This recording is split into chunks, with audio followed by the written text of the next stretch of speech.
الحمد لله والصلاة والسلام على رسول الله.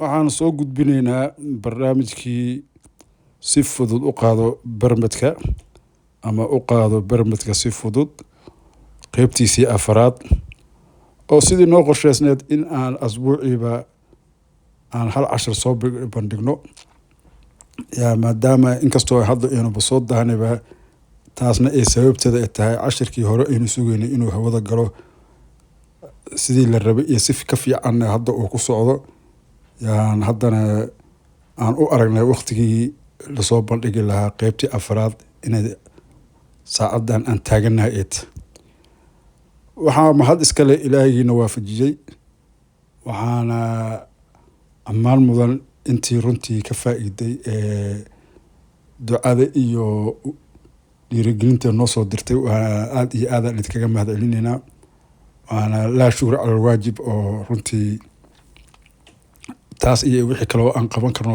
ka fara badan loo qaban doona haddii ala yiraahdo marka qaybtan afraad runtii markii hore qorshahaygu wuxuu ahaa inaan asbuuciiba mar aynu soo deyno laakiin sababo jira aawadood waa un dibay nooga soo daaday waana ku dadaalaynaa inaan asbuucii ama labadii asbuucba mar inuu cashirkan uu baxo waana runtii cashiro mar walba bixi doonaan loona baahnaan doono marka calaamadda koowaad aynu kusoo qaadanayno qaybta afraad waxay tahay meeshani waxaa kaaga muuqda nin adigu aada u malaysid inuu shamite iyo caro iyo ama uu god qodayo ama shamite caro inuu isku walaaqayo ama god uu qodayo saankaasi marka ma ahan sida hadda uu noogu muuqdo macno kale uu ka turjumayaa calaamadana meel kastoo ku aragtid waa inaad u qaadatid inay tahay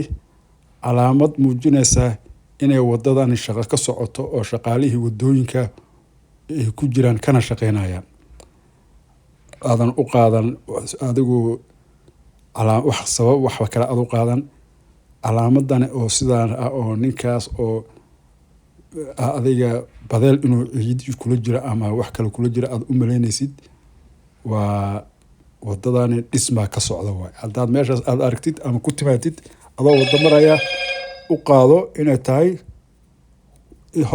waxaa kaa horeeya dhismo oo wadada oo la dhisayo inay tahay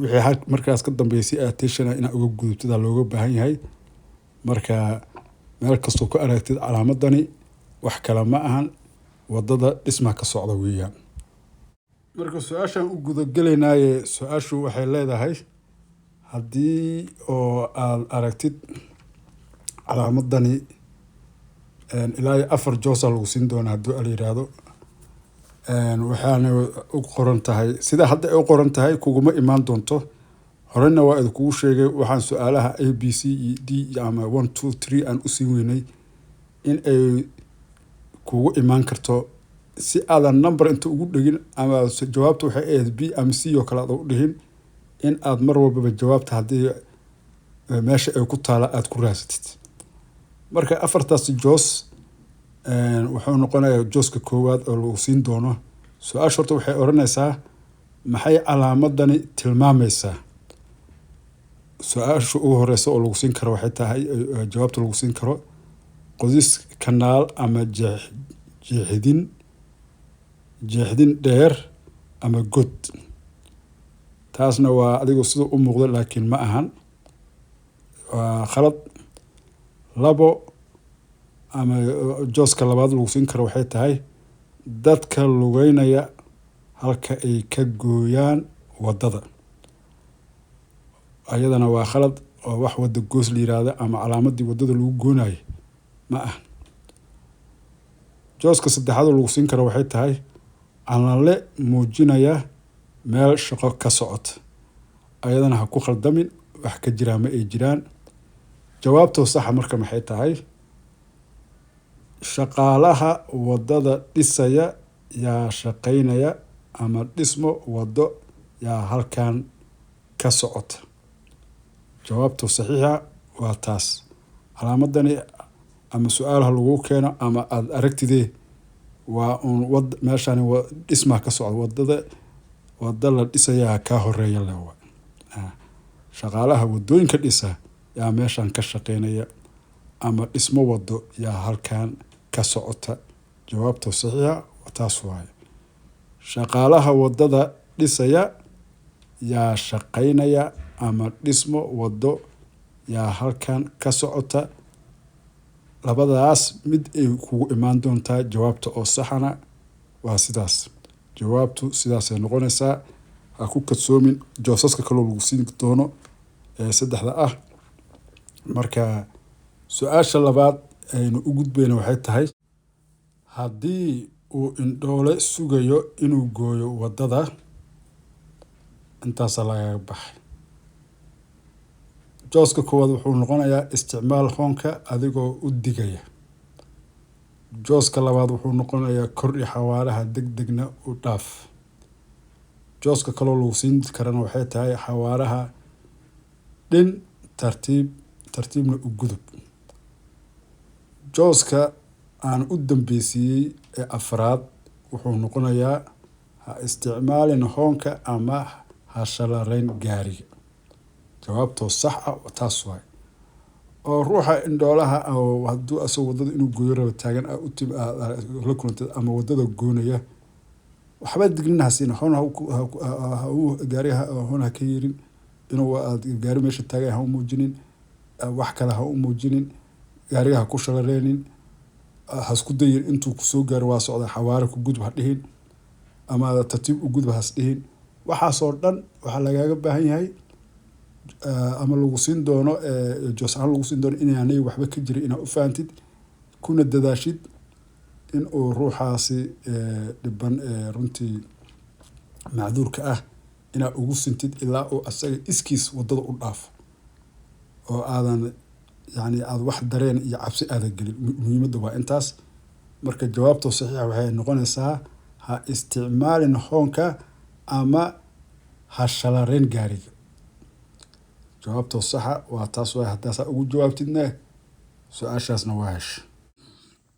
tanina waa calaamada saddexaad aynu soo qaadanayno ama midda labaadee waxay muujinaysaa darawalka oo gacanta inta la soo baxay sidaa xagal toos ah taagaya. markaad aragtid oo runtii horta waa gaari ay ka dansan yihiin nalalka farajooyinka balse wuxuu tilmaamayaa inuu gaariga leexanayo. markuu qofka gacanta saa ula soo baxo hadduu gacanta toos inta si toosa oo jihada oo markaas u socdo jihada midigta ka ama bidixda ka oo toos gacanta si fidsan u taago waxay muujinaysaa inuu dhinaca bidixda u leexanayo. haddii laakiin uu sida hadda u taaganta u taago waxay muujinaysaa inuu dhinaca midix u leexanayo oo inuu leexdo rabo. inaad marka ogaatid haddaad dhaafaysidna aad degdeg ku dhaaftid haddaadan dhaafaynina aad sia ku ogaatid inuu gaariga leexanayo oo aadan ka daba tegin. ilaan markuu leexanayo asaga lafteed inuu iska hubiyo haddii ay dad ku jiraan oo gaariga istaajiyo ama hakad geliyo ama adigu wixii emergency ah inuu iska ilaaliyo ama asagaaba xaalad emergency-ba ku jiraba. marka haddii imtixaanka uu saan kugu yimaado ama aad aragtidba adoo daraaf garaynaya waxaad u fahantaa inuu doonayo inuu dhinaca midig inuu u leexdo. imtixaanka haddii lagu keenana waxyaabaha kaloo lagu siin doono kala dhan ha fiirinin.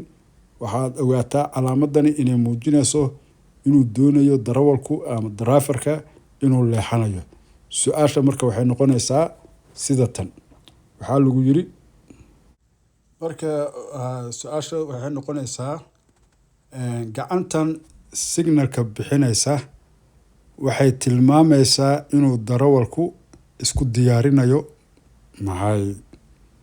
halkaasaa lagaaga haray. joosaska lagu siin karo waxaa ka mid ah dib ugu laabasho halkii uu ka yimid. yacni u-turn inuu sameeyo rabaa ogow taasna waa waxaan jirin. wax u-turn inuu sameeyo rabo iyo wuxuu doonay inuu meesha uu ka yimid jihadu ka yimid inuu ku laabto iyo ma ay jirto. jooska kaloo lagu siin kara ee jawaabtoo saxa ay tahay waxay tahay inuu u leexanayo midigta. calaamadaas waa saa hore usoo sheegnay haddii su-aal loogu keenana waa uun daraafarka wuxuu doonayaa inuu midig u leexdo. jawaabaha kaloo lagu siin karo oo marar habaabinta waxaa ka mid ah tartiib ama joogs. wuxuu doonayaa darawalka inuu tartiib u socdo ama istaago ee ogow. ta kaloo lagu siin karo oo ayadana marar habaabin kale ana waxay tahay inuu u leexanayo bidix, taasoo oo jawaabta saxda ah ugu dhow. inta kale oo iska marar habaabin qaawan, laakiin midani waa mid lagu khaldami karo. iska ilaali bidix u leexasho ma ahan. bidix u leexashadu waa markuu gacanta dhan wada fidiyo oo jihada bidix oo dhan u taago, dhinaca bidix u taago, gacantuna fisanta. laakiin gacanta markay xagalnaanti ay tahay waa midig u leexanayaa. jawaabtoo saxa waxay tahay inuu doonayo inuu u leexanayo midigta. gacantan signalka bixinaysa waxay tilmaamaysaa inuu driverka isku diyaarinayo maxay inuu u leexanayo midigta. jawaabtoo saxiixa taas waaye. haddii aasaa uga jawaabtidna waa garantiya su-aalaha aa ku dhibcitirsan doontid oo ku guuleysan doontid inay ka mid noqon doonto. taasna halkaasaan ugu gudbaynaa. calaamadda afaraad ee aan maanta soo qaadanayno waa calaamadan tiida ah. tiida waxay ku muujinaysaa isgoos. waxaan ku naqaanaa waa inuu 4 dhinac lahaado. marka meeshaan aad ku socotid waa isgoos 3 dhinacla ah. inaad midig u leexatid oo hore ka laabatid iyo inaad bidix u leexatid waxa aan labadaas joos ahayn ma jiraan. yacni hore uma sii gudbi kartid waay. marka haddii su-aal lagu keenay iyo haddii oo calaamad ahaanba u aragtidba waxaad ogaataa inaad jihadii aad kusii socotay aada kusii socon karin ee aada leexanayso ama midig u leexanayso ama bidix u leexanayso. intaasay calaamadan muujinaysaa. waana calaamadaha inta badan lagu dhibco tirsado. kulley qofkii asaga markaas yani waa iska sida aan qiyaasayo waa su-aal iska fudud. marka su-aashu marka waxay leedahay waa maxay macnaha calaamadani kow ama jooska koowaad ee lagu siin karo waxay tahay wado dhinac ah yaa hortaada ah, iska fiiri gaariga soo gelaya wadada. waa khalad, waana jawaab aan sax ahayn. jawaabta saxda ah waxay tahay isgoos t ah yaa hortaada ah ee xawaaraha dhin. jawaabtoo saxa taas waaye. jawaabaha kaloo lagu siin karana waxaa ka mid ah xarunta wararka dalxiisayaasha yaa hortaada ah, istaag haddii aada doonaysid. taasna waa marar habaabin aanba meesha ku jirinba oo tii kalaaba uga dhoweydba. marar habaabinta kaloo lagu siin karo oo jawaab ahaan inaad u joosgarsatid laga yaabo ayadana khaldan haddaa isku qaatana ee khalad ay tahay. waa isgoys 4 dhinacle ah yaa hortaada ah, isku diyaari inaad hakiso. inta jawaabood oo lagu siiyey waa midda ugu dhow, laakiin isgoos 4 dhinacle ah tii ma ahaadeena wuxuu noqon lahaa balaas. marka yaadu ku khaldamin. waa isgoos tii ah yaa hortaada ah ee xawaaraha dhin. jawaabtoo saxiixa taasay noqonaysaa. haddaasaa ugu jawaabtidna mar kale waxay noqonaysaa su-aalaha aad ku dhibcatirsatid ee bermadka aad ku heshid. waana ku rajeynayaa marka koowaad iyo marka labaad ee imtixaanka gashid inaad kusoo guuleysatid. u dambeysa eenu soo qaadanayno waxay tahay seat belt. kolley waa wada jeednaa waxaa fahmaysaan. oo runtii markii gaari la kaxeynayo ama kolley meelaha qaarkoodna waxaaba lagu qaataa ganaax iyo tigid asoo kuu furan mid daraaf gareyn kartid. qofka hataa kula fadhiyana waa inuu seat beltka uu u xiran yahay. marka calaamadda u dambeysa ama midda 5aad oo caawa soo qaadanayno soo bandhigayno waa seat beltiga. marka kolley ayadaas waa wada fahansana. waxaana laga yaabaa qaarkayaga inuuba tigid ku qaateen. marka sharaxaad fara badan uma baahna. waa wax iska waadixa waa qof jeans iyo funaanad adiga pink white pink la oran karo xiran oo seat beltkii u xiran yahay. marka iyadoo su-aala marka waxay leedahay waxaad fursad u heli inaad ka badbaado shil gaari haddii ay ku wada xiran yihiin. macal asaf halkaas waxaan waa xirab ma ahane meeshaas bida ah waa n, meeshaas ba'da ah waa na. xiran yihiin jooska lagu siin doono ama su-aasha lagu weydiin doono oo imtixaanka kugu imaan doono waxay tahay waxaad fursad u heli inaad ka badbaado shil gaari haddii ay kuu wada xiran yihiin. sababtoo seat beltiga maxaa loo xirtaa? waa in lagu badbaado haddii uu shil kugu yimaado. marka waxaa lagu leeyahay oo su-aal lagu weydiin doonaa waxaad fursad u heli inaad ka badbaado shil gaari haddii ay kuu wada xiran yihiin. jooska khaldan ee lagu siin doono ama hu horeeya ama hu dambeeya wuxuu noqonayaa suunka dhexda kursiga gaariga iyo koofiyad oo adigu uun kuwa mootada isticmaalaan adiga helmet taas yiraahdaane taasaa lagu tusi doonaa ama lagu siin doonaa. adigu waa koofiyad marba haddii meesha lasoo geliyo meesha shaqo kuma laha. suunka dhexdana waxa la yirahdaa malan suunka seat beltiga oo asaas u wada xirmaa dhexda iyo shoulderka u wada xirmaa. taas waa qalad. jawaabta saxda dhexdan soo geliyay oo weliba seat beltigaba ku aadiyey suunka dhexda iyo kan garabka. jawaabta saxda waa kaas. waxaa lagu siin karaa oo joos ahaan lagu siini oo jawaabaha lagaaga dhigay si aad ugu khaldantid ilaa waa multiple choice. imtixaanka waxaa lagu galaba waa kala doorashadaas afarta ah. inta badan afar joos ah lagu siiyaa. joos ka dooraa lagu leeyahay. marka midka khaldan oo kale waxaa suunka garabka iyo fareejooyin inaa garabka ku xiran yahay fareejooyin kaasna ma shaqeyso ma jirto. midkoodna inta kor lagu soo sheegay taasna meesha ma jirtee. jawaabtoo sax ah waa suunka dhexda iyo kan garabka. haddaa saa ugu jawaabtid waxaan rajeyneynaa inaad kusoo guuleysatid. jawaabtii saxda waa heshay. jawaabaha aad bixin doontid kuwa aad ku guuleysatidna inay ka mid noqoto ilaahna uu sidaa kugu fududeeyo. intaasna waxaa noogu dhan qaybtii afaraad. waxaana ku rajeyneynaa ruuxii oo sida ay tahay u qeyba una xifdiya in marka koowaad waa inta sida loo badan yahay yani waa xaalad kugu cusub nervous aa noqonaysaa waxoogaa xaaladu. laakiin marka labaad waxaan rajeynayaa inaad kusoo guuleysan doontid haddii aad su-aalahani iyo sida aan u sharaxnay iyo sida ay u yihiin jawaabaha aan bixinay u qaadatid. waa garantiya dhammaantoodba inay yihiin su-aalaha aada barmid kusoo heli lahayd.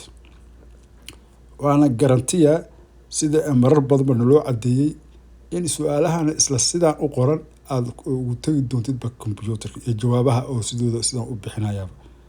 marka caawa intaas iyo ama galabta intaas ay nooga eg tahay. waana sii wadi doonaa ilaa iyo sida aan ballan qaadnay inta aan buugga ka dhammaynayno. balse waxaan usoo dandeyneynaa qaab marxaliya oo hadba sidii cashirkii ka horeeyay uu hawada u gala ama u baxay yaa mar walba ku xisaabtamaynaa. laakiin kama badnaan doonto asbuuc iyo 2 asbuuc inta u dhexeysa. cashirka shanaad iyo cashirada saas isugu xigeen iskaga daba imaan doonaan. cashirka shanaadna waa ka daba imaan doonaa. cashirada kusii xigana waa daba yaaliin. في رعاية الله مع ألف السلام.